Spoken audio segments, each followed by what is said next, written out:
Всем привет! На этом видеоуроке мы рассмотрим аффиксы времен в хакасском языке. Давайте начнем с прошедшего времени. Тут их две группы, обратите внимание. Первая группа это ганген, примыкает на звонкие согласные. Ханкен примыкает к глухим согласным в корне слова. И аньен примыкает к гласным звукам в корне слова. И дальше д, д, т, т. Чем отличается вот эта вот вторая группа? Эти аффиксы выражают только что совершенное действие. Но это действие уже совершено, оно уже в прошедшем времени, но действие произошло только что. А ганген, ханкен, аньен эти действия выражают длительность. Может быть, это год назад действие прошло, может быть, 100 лет, да, все равно используется этот аффикс. Ну, допустим, парган. Пар на звонкий, р, да, ган по твердой основе.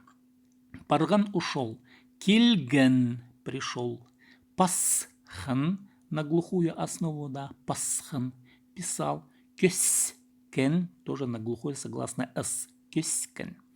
Ойне заканчивается на гласное, поэтому примыкает ан. Ойнан. Кюгле то же самое. Корень слова оканчивается на гласное е. Кюглен пел. Ну и дальше парде только что ушел. Кильды только что пришел. Пасты только что писал. Кюсты только что переехал. Вот это аффиксы прошедшего времени. Дальше, настоящее время. Чаче, пча, пче. Чаче примыкает на согласные звуки, пче, пче на гласные. Как это выглядит? Парща идет. Кильще приходит.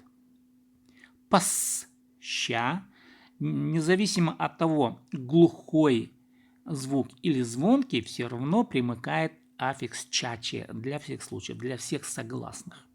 Пасща, кюсще переезжает. Но для гласных ойне уже свой аффикс пча, пче, да, ойна пща играет.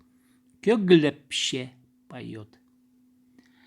И будущее время формируется по форме ар. Арьер для согласных, ир для гласных.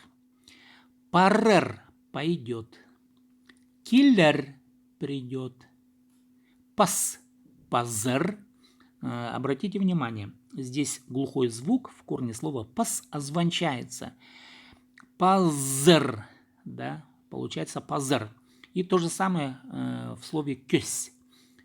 С также озвончается. Кёзер. Почему озвончается? Дело в том, что глухой звук попадает между двумя звонкими.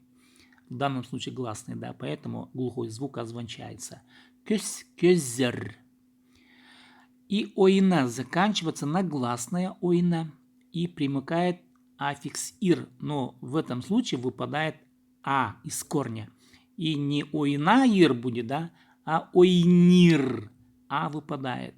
И также в слове кёгле выпадает гласное е, да, и получится кёглир.